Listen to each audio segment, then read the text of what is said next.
Hey everyone, it's Gamefruitpulp, and welcome back to another Minecraft Building Toronto video. I'm pretty excited about this video, not because it's any sort of progress that's really astonishing or exciting for you as viewers per se, considering the things we've already talked about this year with some really monumental buildings being done, but it will answer the question of what I've been doing this year, because I haven't showcased anything that I've actually built myself. So today, we're going to be talking about that. It's going to be a one-taker, it's going to be a bit different. If you do enjoy, be sure to hit that subscribe button and leave a like as well. So, one of the things that I take pretty seriously on the Building Toronto project is our roadway infrastructure. I don't really know why I take it so seriously, but it's something that I think really sets us apart from other Minecraft city building projects. I think a lot of times the roads are not necessarily an afterthought, but they're a piece of the map that's never really focused on. For the last over 3 months, I've been working on Lakeshore Road underneath the Gardner Expressway for the entire east-west distance of our building perimeter.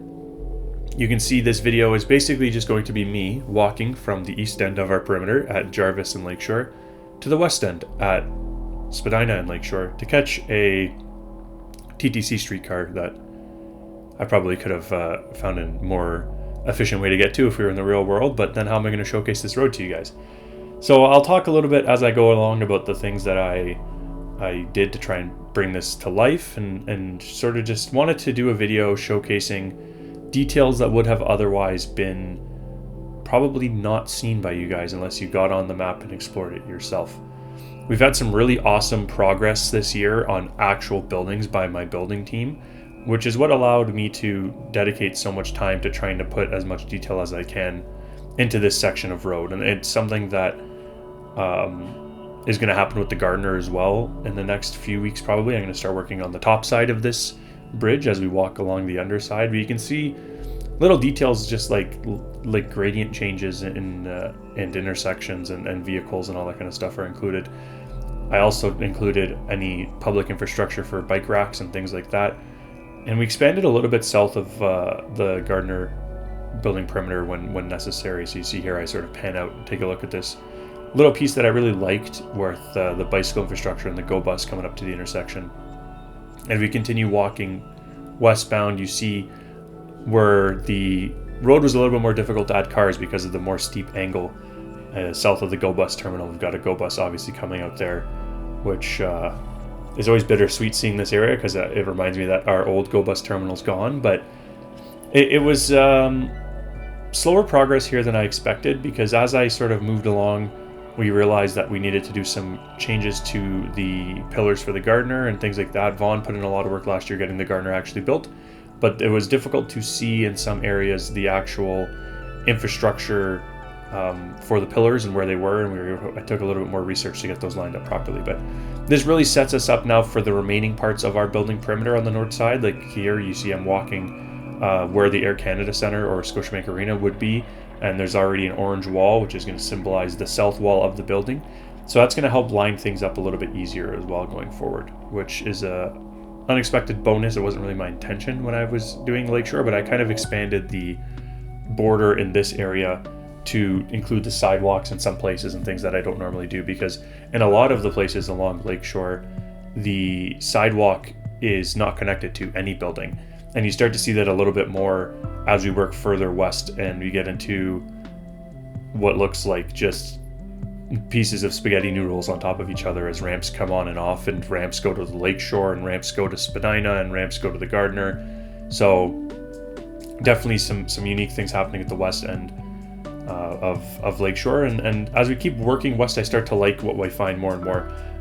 Maxwell did some really nice work here editing the pillars at York to sort of coincide with him building the building you see here, which isn't showcased yet because it's not quite finished. It's really close, but that's 10 York to the south or to the left of my character as I walk along.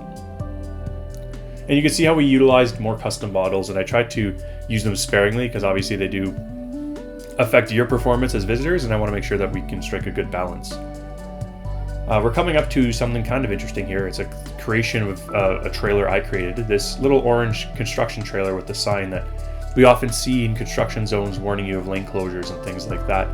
I thought about maybe doing a short on how to build that, so that might come out on the channel soon enough. But as we get into this area here, this is where the most detail was done by me, because I think it's probably where we're going to get the most visitors as well. The roundhouse, which isn't built yet, is just north, and we've got obviously the CN Tower and the Rogers Center or Skydome, which really is an area that I think attracts a lot of visitors for a good reason. It's one of the most common tourist areas in the city in the real world, so it would make sense that in the Minecraft version we get a lot of visitors as well. And I wanted to make sure that if they do wander a little bit farther south, they find something that's worthy of the detail that our builders put into the buildings. So I really like this wall I did, this retaining wall. I think it captures the detail and the essence of what's there in the real world.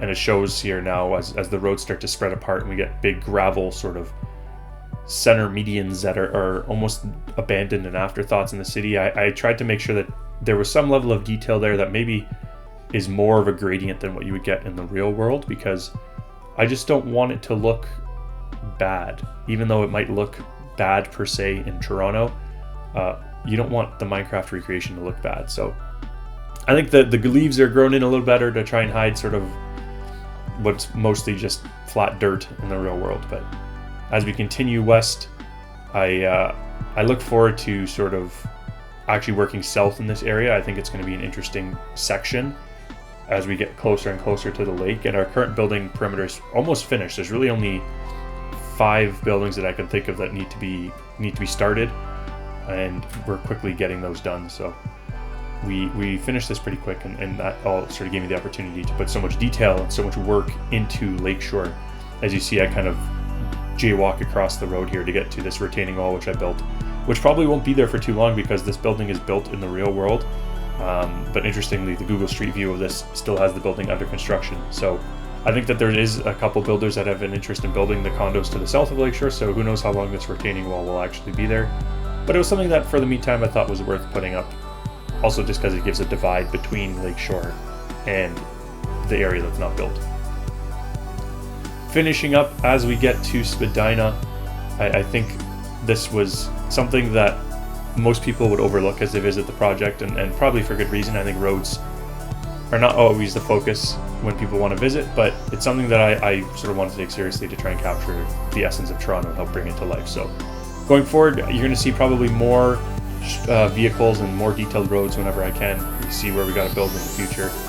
And I finally try to catch the Spadina streetcar. And then I realize that it's not at the stop, so I have to go further north. This is, of course, our custom Spadina streetcar model.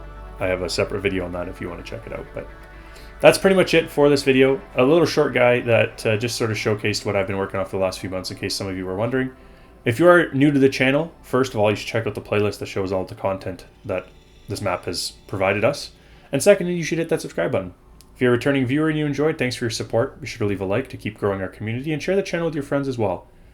Thank you guys so much for your support of the channel and the support of the project. It's really kept us going and kept making us strive to finish this map up. I look forward to sharing more videos in the next few weeks with you guys. There should be another one coming out soon with some really awesome condo completion. So thanks for watching. My name is Gamefruitpulp, and I'll catch you guys all next time. Have a good one.